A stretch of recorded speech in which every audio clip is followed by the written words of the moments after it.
hello बंधुসকল অলপতে 2026ত SBI internet বেংকিংৰ ইন্টাৰফেসটো change হৈ গৈছে এতিয়া যদি নতুন ইন্টাৰফেসটো ব্যৱহাৰ কৰি আপুনি SBI ইন্টাৰনেট বেংকিংত গৈ কুইক ট্ৰান্সফাৰ কৰিব লাগে তেতিয়া হলে কেনেকৈ কৰিব পাৰিব যদি আপুনি জানিব বিচাৰিছে চাই থাকক এই ভিডিঅটো হেকলৈ আমি এই টপিকটোৰ ওপৰতে কথা পাতিবলৈ গৈ আছো নমস্কাৰ বন্ধুসকল মই প্ৰণৱ আৰু স্বাগতম জনাইছো মোৰ ইউটিউব চেনেল ডিজি ব্লগ অসমলৈ বন্ধুসকল এতিয়া আপোনাক লৈ গৈছো SBI ইন্টাৰনেট বেংকিংত আৰু আগৰ প্ৰসেছখিনি ষ্টেপ বাই ষ্টেপ দেখুৱাইছো এতিয়া আপোনালোকে দেখা পাইছে মই আমাৰ লেপটপৰ স্ক্ৰিনত আহিছো আৰু গুগল ওপেন কৰি লিখিছো গুগলত আমি টাইপ কৰিম অনলাইন sbi.sbi যেটো নেকি SBI অফিচিয়েল ওয়েবসাইট হয় হেতু সার্চ কৰি দিম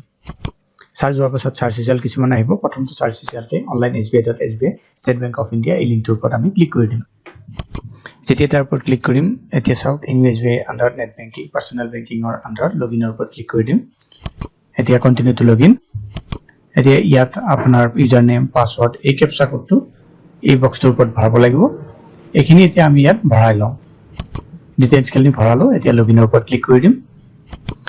লগইনৰ ওপৰত ক্লিক কৰাৰ পাছত এটা OTP আমাৰ ৰেজিষ্টাৰ্ড মোবাইল নম্বৰত গুচি যাব যেটো নেকি এই বক্সটোত আমি ভৰাব লাগিব হেতু এতিয়া আমি ভৰাই লওঁ বক্সটোত OTP টো ভৰালো সাবমিট কৰি দিছো সাবমিট হোৱাৰ পাছত আপুনি আপোনাৰ একাউণ্টত লগইন হৈ যাব অকমান লোড ল'ব এতিয়া চাওক আমি SBI নেট বেংকিংত লগইন হৈ গৈছো ইন্টাৰফেসটো সম্পূৰ্ণ ইউনো নিচিনা দেখা পোৱা গৈছে এতিয়া আমি তললৈ আহিম ফান্ড ট্ৰান্সফাৰৰ কাৰণে ইয়াত payment and transfer under fund transfer পাম তাৰ তলত দুটা option quick transfer up to 50000 रुपया আমি পাৰিম আৰু send money to own public other account ইয়াত আমি আগতে বেনিফিচিয়াৰি এড কৰিব লাগিব যদি কুইক ট্ৰান্সফাৰ নালাগে গতিকে মই ইয়াত কুইক ট্ৰান্সফাৰটোৰ ওপৰত ক্লিক কৰি দিম এতিয়া চাওক আপুনি কোনটো বেংকৰ একাউণ্টত পইচা পঠাই আছে হেতু ইয়াৰ পৰা সিলেক্ট কৰিব লাগিব যদি বেংকৰ লিষ্টত আপোনাৰ বেংকটো দেখা নাপায় তেতিয়া হলে আপুনি সাৰ্চ কৰিব লাগিব অকমান তললৈ আহক আছে যদি ঠিক আছে আপোনাৰ বেংকটো যদি নাই তেতিয়া হলে ইয়াত আপুনি সাৰ্চ কৰক বেংকৰ নাম লিখি যেনে মই ইকো বেংকত পঠাব লাগে ইকো বুলি লিখি দিও ইয়াত ইকো লিখাৰ লগত তলত ইকো বেংক আছে সিলেক্ট কৰি লম এতিয়া তললৈ স্ক্ৰল কৰিম অকমান ইয়াত চাওক IFSC কোডটো আপোনাৰ ইকো বেংকৰ IFSC কোড ভৰাব লাগিব যত নিকি আপোনাৰ একাউণ্ট আছে একাউণ্ট নম্বৰটো ভৰাব লাগিব কোনটো একাউণ্টত পইচা পঠাব লাগে কনফাৰ্ম একাউণ্ট নম্বৰ কৰিব লাগিব আৰু একাউণ্টৰ নামটো একাউণ্ট হোল্ডাৰৰ নামটো লিখিব লাগিব এইখিনি ইয়াত আমি এতিয়া ভৰাই লওঁ ডিটেইলখিনি ভৰালো এটা কথা মন কৰিব যে যেতিয়া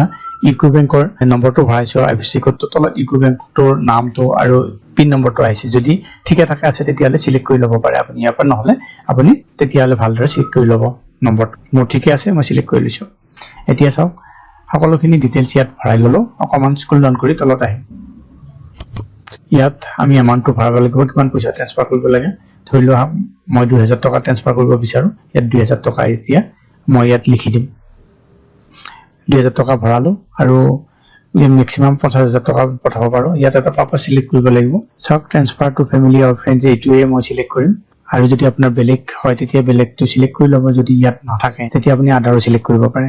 এতিয়া ইয়াত আদাৰ সিলেক্ট কৰিলে তেতিয়া আপুনি আদাৰ সিলেক্ট কৰি আপোনাৰ নিজৰ পাৰপাসটো লিখিব পাৰে যেটো মই আগতে কৈছো ট্ৰান্সফাৰ টু ফ্যামিলি অৰ ফ্ৰেণ্ড এইটোৱে মই সিলেক্ট কৰি লৈছো এতিয়া প্ৰসিড বুটামটোৰ ওপৰত ক্লিক কৰি দিম প্ৰসিড বুটামৰ ওপৰত ক্লিক কৰাৰ পাছত ইয়াত চাওক আপোনাৰ 2000 টকা IMPS ট্ৰান্সফাৰ হ'ব কোনটো একাউণ্টলৈ যাব আৰু কোনটো একাউণ্টৰ পৰা গৈছে এইখিনি দেখুৱা হৈছে যদি আমি তললৈ আহো অকমান এতিয়া চাওক I have read understood and agreed the terms and condition এই বক্সটোৰ ওপৰত টিক কৰিম আৰু যদি টাৰ্মছ এণ্ড কন্ডিশন চাব খোজে তাৰ ওপৰত আপুনি চাই ল'ব পাৰে ক্লিক কৰি এতিয়া yes I confirm ওপৰত ক্লিক কৰি দিম এটা OTP গৈছে আপোনাৰ ৰেজিষ্টাৰ্ড মোবাইল নম্বৰ সেই OTPটো ইয়াত ভৰাই লওক আৰু সাবমিট কৰি দিয়ক এতিয়া ট্ৰানজেকচন সাকসেসফুল হৈছে অকমান তললৈ আহিছো আপোনাৰ ৰিসিপ্টখন আপোনাৰ কৈ দেখা পাব ইয়াত PDF বা JPG ফৰমেটত আপুনি এই ৰিসিপ্টখন ডাউনলোড কৰিব পাৰে যদি PDF-ত কৰিব বিচাৰিছে হেইটোৰ ওপৰত ক্লিক কৰক মই তাৰ ওপৰত ক্লিক কৰিছো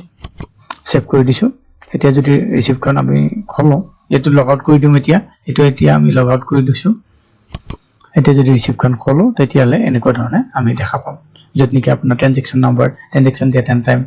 আৰু কোনটো একাউণ্টত পঠাইছে এইবিলাক বস্তু ইয়াত পাব বন্ধুসকল এনেকৈ আপুনি যদি ইউনো SBI ইন্টাৰনেট বেংকিংৰ পৰা কুইক ট্ৰান্সফাৰ কৰিব বিচাৰিছে 2026 চনত তেতিয়ালে সহজতে কৰিব পাৰে আশা কৰিছো এই ভিডিঅটো আপোনালোকৰ পছন্দ হৈছে কেনেকৈ আপুনি SBI ইন্টাৰনেট বেংকিংত গৈ কুইক ট্ৰান্সফাৰ কৰিব পাৰে তাৰ বিষয়ে জানিব পাৰিলে যদি এই ভিডিঅটো পছন্দ হৈছে ভিডিঅটো কৰক লাইক আৰু চেনেলটো সাবস্ক্ৰাইব কৰিবলৈ নাপাহৰিব পুনৰ লগ পাম আন এটা ভিডিঅ তেতিয়ালৈ বন্ধুসকল নমস্কাৰ